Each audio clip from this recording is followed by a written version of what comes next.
It's the Joseph Bristol Show. If you enjoy the video, hit the like. If you want to see more, be sure to subscribe. Yo, welcome to another episode of the Joseph Bristol Show, where I just talk about my philosophies and ideas about life and ways to make the world a better place, to help us all improve our lifestyles in the world and ourselves as people.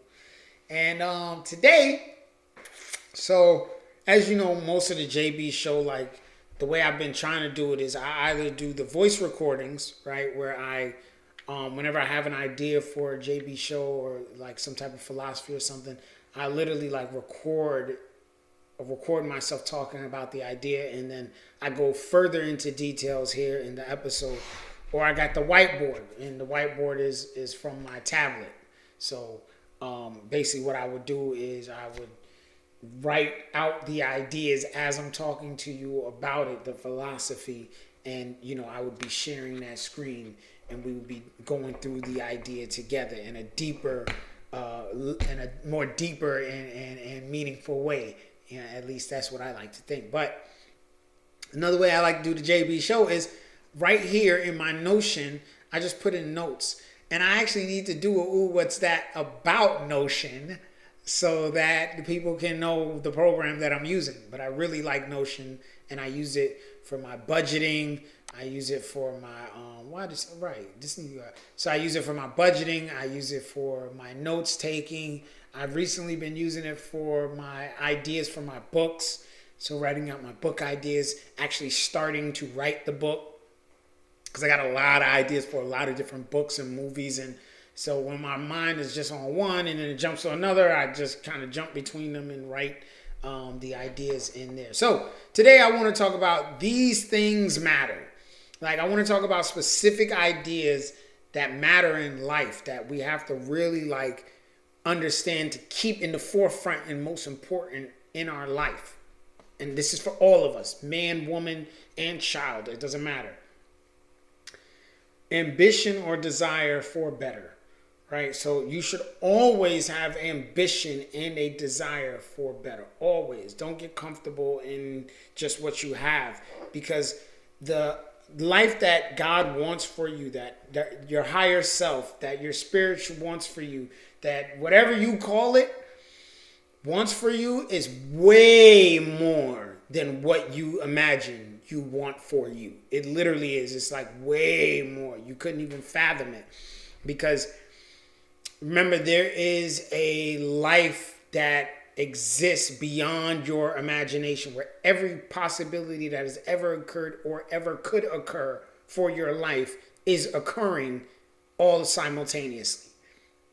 And because of that, that means that the greatest life that you could ever live exists in that field, which means you should always want more and have ambition and drive for more.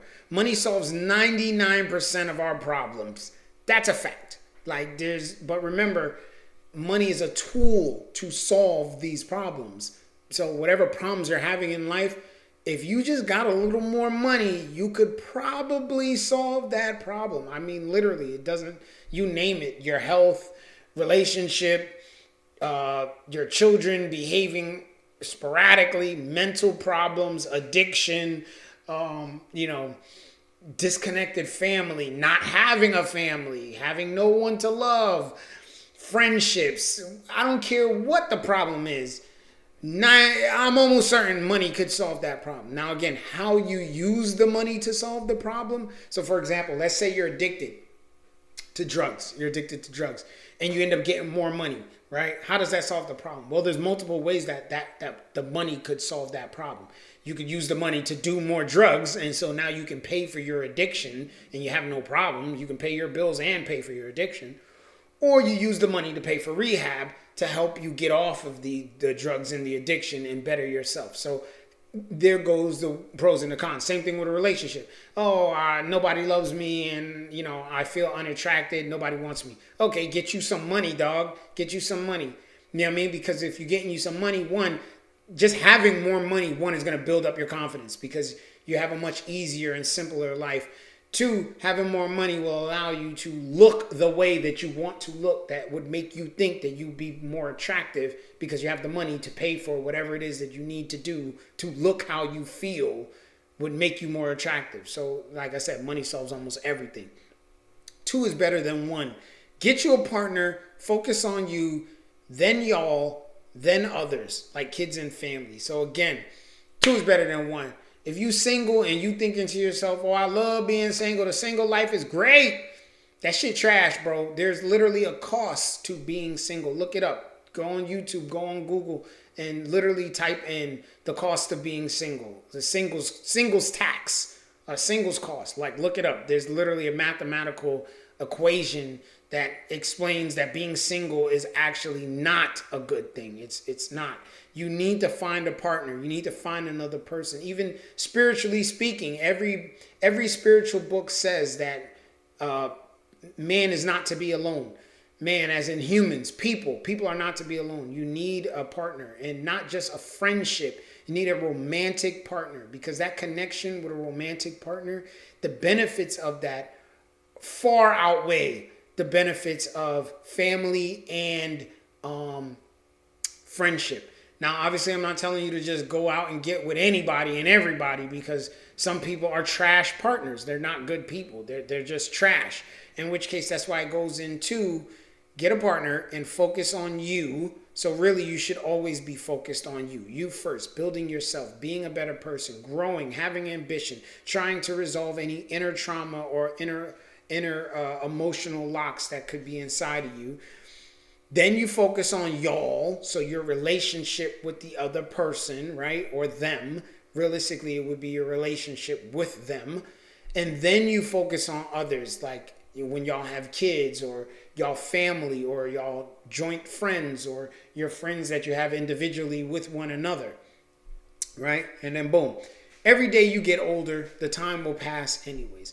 Whatever it is that you're trying to do, whatever it is you think about doing, whatever it is you have ambition for, whatever it is you desire in life, you thinking it's in the future, and so, oh, I have time to work on that. I have time to fix that. I have time to make things better with my mom later, or, you know, oh, I broke up with that girl because I got to get my life together. 6 months from now, I'll go back and see if I could get with her. Whatever it is that you are putting off for later, every day you're getting older. I don't care who you are. Every single day you're getting older, and the time will pass anyways. So putting it off doesn't make any sense. You might as well work on it or do it now. Do it every single day, because that time is going to pass. So you might say, well, I'm going to get my stuff together in the next 6 months, and then 6 months from now, I will go back and try to do this thing, or talk to this person, or fix that thing. The 6 month time that I'm talking about, that you're saying you're not going to deal with them, that time passes. But if that 6 months you do actually pursue them and try and deal with them and get with them, that 6 months passes. The only difference is you've actively been working on getting the life that you want, as opposed to saying to yourself, I will wait to get the life that I want when I get to this specific place, or have this specific thing, or do this specific thing. The time is going to pass anyway. Just do whatever it is that you want to do later. Just do it now, because again, the time will pass anyway. Life is short. You could die tomorrow. That's a fact. But life is also long. You could live to be 100. That's a fact. So don't live your life on some YOLO. Oh, you only live once. I'm 21. I can drink and smoke, and I'll get my life together when I'm 30. No, you might not live to be 30. And you might live to be 100. So now you've lived past 30. And what have you, that time that you spent wasting time, that was dumb. And again, the time will pass anyway. So why waste that time doing things you're not happy with? Doing low level energy things, sitting in sorrow and sadness and hurt and pain, and just, I'm going to drink and smoke and party and have sex with random people. And for what? You're literally wasting your life. You're wasting your time, because you could die tomorrow. So you've died in that mindset, in the party and drinking and sex with anybody mindset. Do you really want to die like that? No, you want to die in a higher plane, a higher mindset. You want to die knowing that you gave love and you got love, that you helped people, that you were a good person, that you provided a service to the world, that you helped your mom, that you was a loving friend. You want to die in a higher state of being. So again, you could live to be 100. And then remember, all those people that you hurt in your 20s that you don't give a damn about, when you're 60, you might need those people. And that goes into this lesson right here at the bottom. Treat everyone as if you need them, even if you don't, because you never know. You don't know when you will need that person. So that same dude that you treated like trash in high school, now you're 40, you're a news reporter, he's famous, and you want to get the exclusive interview, and he's like, no, you used to try me. That just happened with Michael B. Jordan and that girl who was calling him corny. Oh, he used to be corny in high school. Everybody thought he was corny. And now you want to talk to him for an interview, and he's like, yo, get the fuck out of here. I'm not giving you no interview. You know what I mean? So how you treat people matters, man. Also, your social status and standing, that matters. You need to know where in the pack or in the group is your position. Are you the leader? Are you the leader? Are you the suggestion person? Are you the second-hand person? Are you the knowledge person? Are you the person that goes out and gets things? You have to know your position in the group. In any room that you enter, you want to know, what is my position in this room? Who am I in this room? Am I isolated? Where are my allies? That should be like the first thing you do when you walk into a room. And most people do this based on race, based on friendships, etc. So you walk into a room full of people, you don't know anybody there. The next thing you do, you start to look, okay, I'm black.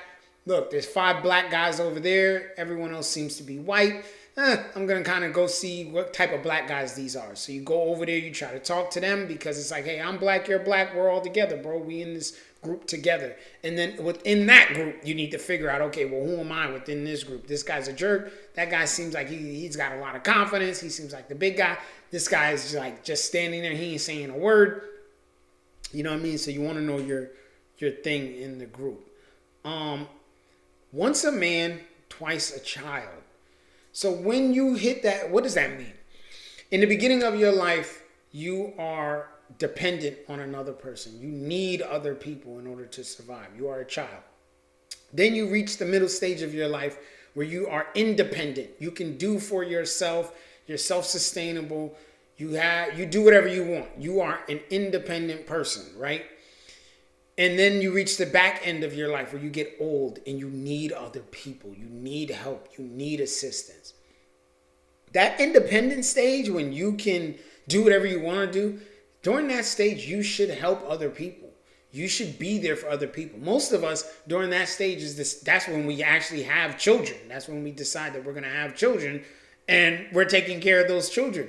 Some of us, we take care of our parents. We move our parents into our houses because it's like, now I'm old enough. I got my own house. Mom, sell your house, or I'm going to rent out your house and you come live with me and I'll take care of you. I'll help you like you did for me when I was a child.